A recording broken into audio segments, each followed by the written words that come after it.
Diakhar Faye Arfan moom moo ko jiite woon avant ñuy dugg ci nomination yi est-ce que yow le fait que président de la République son excellence Bassirou Diomaye Diakhar Faye daal di présider conseil supérieur de la magistrature boobu gisoo ci benn loo xam ni peut-être critique yoo ci indi la du moment où dañ doon wax naan président dafa war a bàyyi conseil bi mu daal di libre mu daal di ci génn est-ce que loolu mën nañ ko woowee rupture? Non, c'est dans l'ordre normal des choses parce que le président moo war a jiite le conseil supérieur de la magistrature parce que boo gisee moo wax loolu ba léegi loi bi changé wul loi bi loolu la wax constitution bi loolu la wax donc tey gisuma fii lu ñuy ŋàññi gisuma fii lu ñuy ne rupture amul wala kii parce que bokkoon na ci réforme yi ñuy defoon Diamniadio à SICAD mooy comme quoi que les réformes et la modernisation de la justice point boobu je crois que soulevé woon nañu ko foofu mais ñoom jotuñu déggoo ci point boobu voilà jotuñu déggoo ci point boobu ci que le fait que le président doit quitter ce conseil supérieur de la magistrature où il doit rester je crois que point boobu la ñu déggewul parce que magistrat yi boo xoolee selon les informations magistrat yi ci seen bopp ñoom ñoo ne jamono bii ni mënuñu nangu président quitter le conseil supérieur de la magistrature parce que ils se sont pas préparés à ça tey président bu quitter le conseil supérieur de la magistrature ñoom dañoo jàpp ni que bu ñu amee ay divergence entre ñoom du am ku leen di arbitrer voilà du am ku leen di arbitrer moo tax comme l'institution n'est pas totalement prêt à ce que le président de la République quitte la magistrature moo tax magistrat yi ne non président toogal ba tey dañoo bëgg ñun dans un consensus des magistrats des acteurs de la justice ñun dañoo bëgg yow nga continuer di présider en tant que président de la République nga continuer di présider ce conseil supérieur de la magistrature donc moo tax ma ne la c'est dans l'ordre normal des choses donc man gisuma fa donc benn problème voilà benn problème lié à ça tout ça parce que loolu la bindee tant que changé wuñu loi bi il va continuer à présider ce conseil supérieur de la magistrature. conseil mi ngi noonu Arfan kon am na solo bu baax a baax kon ñu déggee ko noonu que ni ba tey ji changement amagul moom ba tey dafa war a présider li nga xam ni moo di le conseil supérieur de la magistrature loolu moo waral teewaayu njiitu réew mi démb ci réunion bi Arfan nag lu am solo moom la ñu fa nemmeeku muy nomination yu am solo yoo xam ni yaakaar naa ñëpp rafetlu nañ ko ndax lu toll ci 35 nouveaux magistrats yoo xam ni Arfan pour le CFJ da leen a formé woon ba noppi ñuy la dernière promotion te ba tey jii kenn jëlul leen woon daal dinañ leen di nominer kon daal dinañ leen di tabb def leen ay magistrats muy ñoo xam ne defoon nañ seen formation ba pare waaye aussi am na ñoo xam ni mooy les magistrats de la promotion 2014 ñoom dañoo monter deuxième grade kon muy lu am solo ndax kuy liggéey avancement ngay ñaan waaye gis nañ aussi Arfan lu toll ci 47 juges yoo xam ni ay suppléants lañ woon des promotions 2022 et 2023 jamono ji titularisé nañ leen kon nekk nañ ay titulaire nekkatuñ ay suppléants muy lu am solo Arfan comme ni ma ko waxee 35 nouveaux magistrats yoo xam ni ci dernière promotion bi la ñu bokk ñu tabb leen yaakaar naa def sa formation di xaar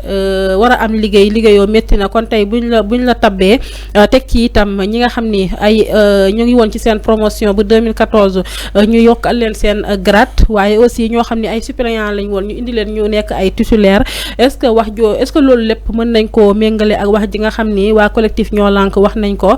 que ni le conseil vient de réparer une injustice silencieuse mu mel ni kon dafa am injustice bu nekkoon ci biir boo xam ni ñun yëguñu ko woon mais tey conseil bi bu ñu sukkandikoo si ñoo lànk daal dinañ koy réparer est-ce que mën nga ko jàngatee noonu yow itam. Oui, il fallait régler ce problème-là pour mu jeex parce que aussi des magistrats qui étaient en formation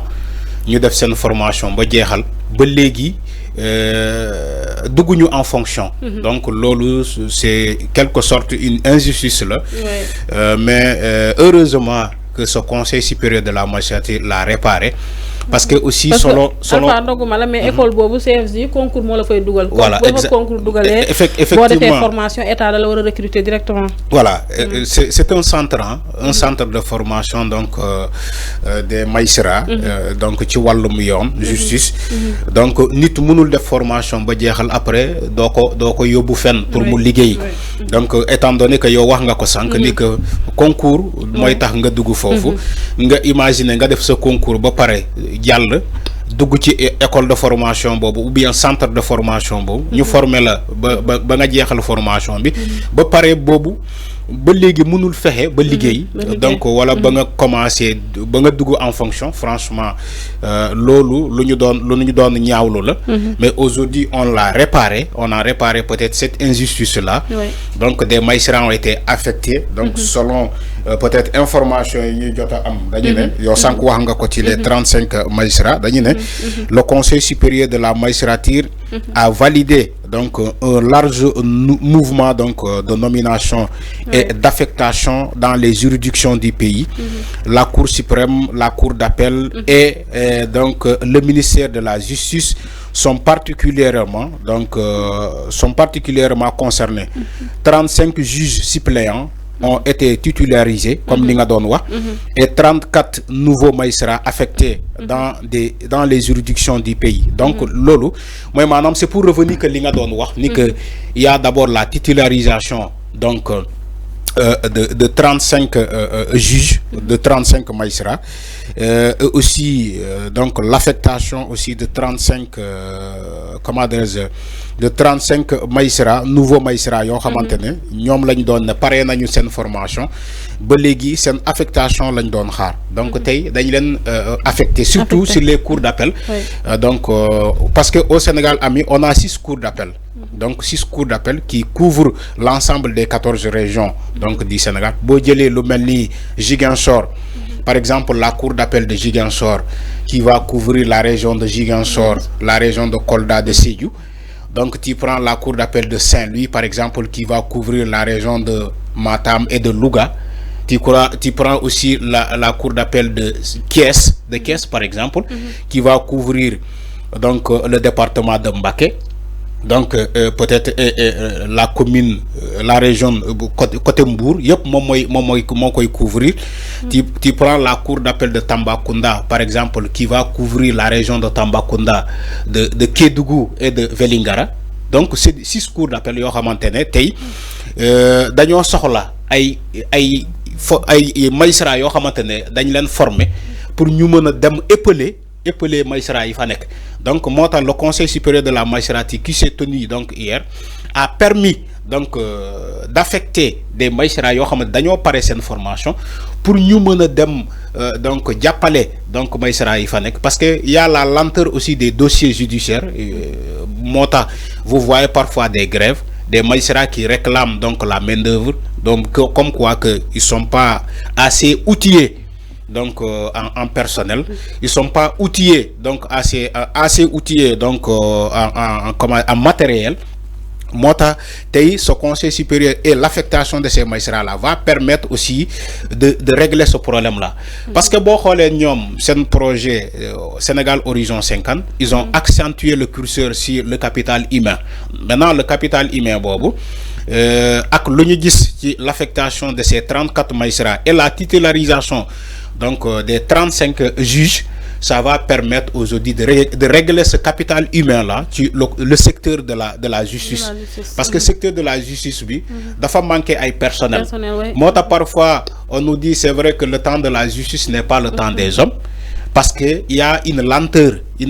au niveau de la justice. Cette lenteur là, parfois, elle est occasionnée par le manque de magistrats. Parce que Sénégal, magistrats yi bëriwuñu doyul. Donc il fallait donc former d'autres magistrats pour régler ce gap-là, compléter ce gap-là. Et aujourd'hui, ça a permis, je crois que ça va soulager même les magistrats. Merci beaucoup la régie. Ça va soulager donc la magistrature sénégalaise. Ni comme quoi que voilà, il y a de nouveaux éléments qui ont été affectés. Il y a de nouveaux éléments qui ont été, des juges qui ont été titularisés, amis. Donc c'est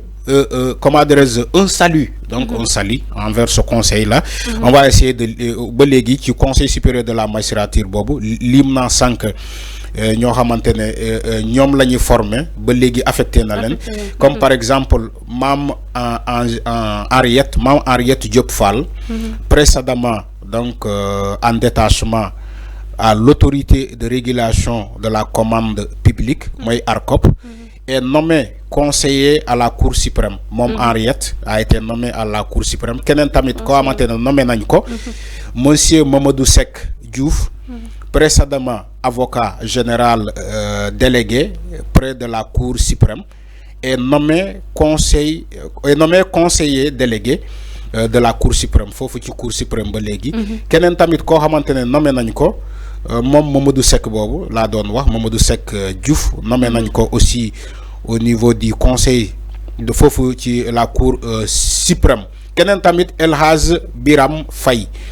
précédemment conseiller donc conseiller référendaire à la Cour suprême,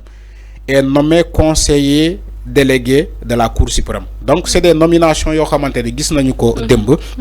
qui sont conseil supérieur de la magistrature. Bon, dans l'ensemble, ami, on nous dit que ce nouveau souffle dans la justice sénégalaise, après la réunion donc, du conseil supérieur de la magistrature, ça nous a permis de voir que 69 magistrats fixés sur leur sort. Moi, maintenant, dans l'ensemble, les 35 magistrats qui ont, les juges, 35 magistrats bien sûr, qui ont été titularisés, plus les 34 magistrats nouvellement affectés, le cumul, dans l'ensemble, ça fait 69 magistrats désormais qui ont été fixés sur leur sort. Donc, l'île donne wax sank ni que aujourd'hui justice dina tàccu parce que yok nañ ko ay éléments yok nañu justice donc capital humain bu mu meuna servir pour mener régler certains dossiers. Donc lolu conseil supérieur de la magistrature bi moko def à travers information bo xamantene ñun jot nañu si té aussi ça a permis aussi de renforcer le pôle financier judiciaire. Aussi, il y a des magistrats qui quitté nañu ay tribunaux comme le tribunal de Pikine Guédiawaye, la dame là qui a quitté là-bas pour déjà ñu dugal ko directement sur le pôle financier judiciaire. Donc lolu yep c'est à saluer qui ce conseil supérieur de la magistrature parce que selon la loi, le conseil supérieur de la magistrature se réunit 2 fois dans l'année. Donc 2 fois dans l'année, ça va nous permettre de régler certains problèmes au niveau de la magistrature. Amna solo bu baax Arfan kon par rapport ak réunion du conseil supérieur de la magistrature bi nga xamni gis nañ ko demb son excellence président Bassirou Diomaye Diakhar Faye dal di koy jité nomination ya fa am lepp yakarna dektal nañ len ko ba mu leer kon mi ngi nonu par rapport à ce point ñu jall ci benen nak point Arfan muy wa